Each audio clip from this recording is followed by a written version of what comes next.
Hello, everyone. Welcome to the Hypergamous Journey. My name is Denise. This channel is for folks, women who are mature in age and in mindset. Originally, I started this channel for women in their 50s and 60s. At the time, I was 60 years old. Yeah, 60 years old. Now I'm 63, about to celebrate 64. Oh my gosh. 64 years old. So this video is about letting people know in your social circle that you are looking to get married or to mate.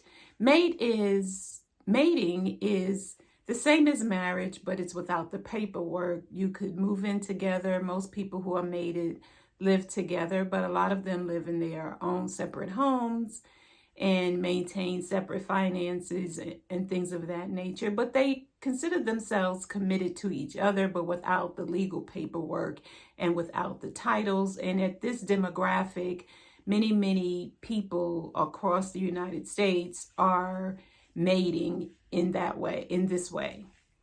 I personally I am a traditionalist and I want marriage, and that's what I'm looking for. So most people, I'm thinking, who are subscribed to this channel are interested in marriage or mating, or as we call it today, living together.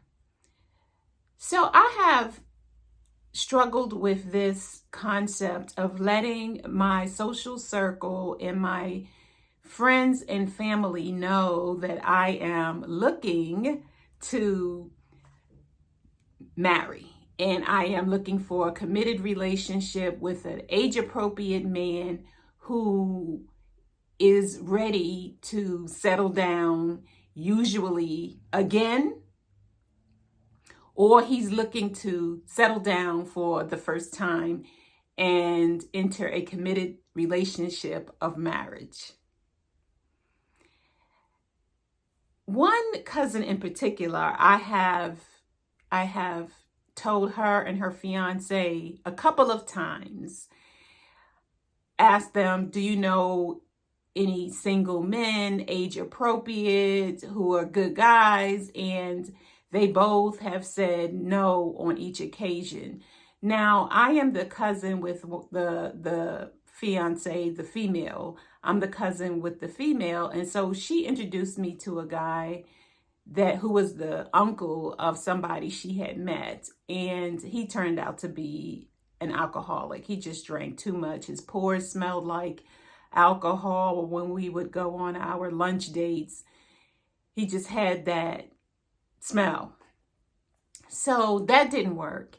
And then she sent me a link to a dating site called Great Adventures or Big Adventures or something like that. And you sign up, I think thousands of dollars to sign up, and then you meet with other singles who like go on trips together, like hiking or canoeing and things of that nature. And I looked it up, and based on the online reviews, they said it was a scam. Like 90% of the reviews said it was a scam. And so that's similar to It's Just Lunch. And I've done many videos on It's Just Lunch. In 2021, I signed up with them and paid a nice little sum for 12 dates, and it took them 3 years to give me 12 dates, and that was because it was in the middle of the pandemic. So I understood, but the men didn't have to pay for membership. They were enticed to go on dates by being offered free membership, or they used to be members and they dug them out of their database to go on dates with me. A few of them did travel like an hour or two away to meet with me, and basically it went nowhere. And so that seems to be the story for a lot of women today, is that online dating they just go through a lot of men and never a connection, or if there is a connection, there's always a glitch. He'll stop calling. I think they call it ghosting, or he will breadcrumb, which is, to me, in the old school, we used to call it dangling a carrot. So he would dangle a carrot. Now they call it breadcrumbing. So it's all of these new terms for old school behavior when a man isn't interested. So yeah, this particular cousin, her and her fiance, every time I meet with them, I ask them, do they know anyone? Do they know anyone? And so I began to think about this when we met recently, and I thought, well, maybe it sounds desperate to them, or maybe I might be getting on their nerves about it. And it's not like I'm like, oh, do you know somebody? I don't do that. But I just remind them because it's not anything that I see them all the time or talk to them all the time. So, but it hasn't stopped me. It hasn't stopped me. It just made me kind of like pause to think about the perception I might be giving off. But it doesn't stop me. So anyway, the last time I saw her, I asked her again or mentioned it again. And so she seems to be okay with it. And then maybe I'll call her up and ask her, does that bother you? Because, I don't want to annoy people, but people forget. And I do have a friend who met her husband online 7 or 8 years ago. And then I do read in the comments under other videos that there are women who meet their husbands online and they get married and they're like 10 years in, 8 years in, 5 years in. So, or 2 years in. So it does work. So that made me think, well, what is it that these women bring that others do not, or people who go online and they have negative things to say? I did a post in my community post about a white woman who talked about her experiences dating online. And I thought I was having a hard time, but my experiences are not nearly as bad as hers were. I think she said she was on it for 4 years. I don't know what site. I don't remember the site. But I did put the link in my, the video in my community post. And it's not saying, I think I'm better than her or anything like that. It's just that my experiences are different. And it let me know that it has not that much to do with race. It's just the way men are thinking today about dating. And a lot of people may not agree with me with this, but I think that it is our fault. It is our fault. And we are seeing the consequences of our behavior. And so, we all know about feminism. I was born in the 60s.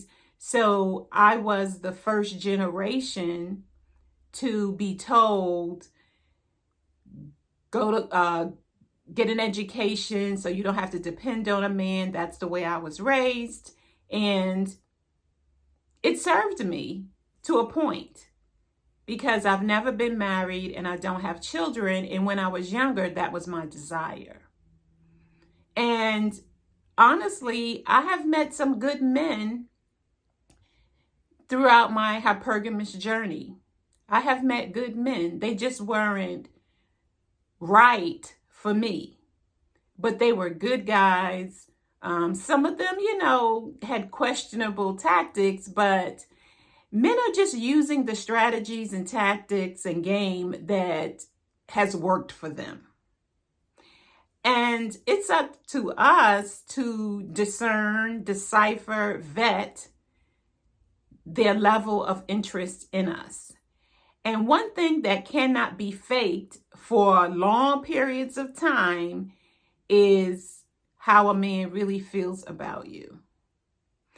Because there are so many women who are, I feel, desperate for partnership, for romance, for just male attention or male touch.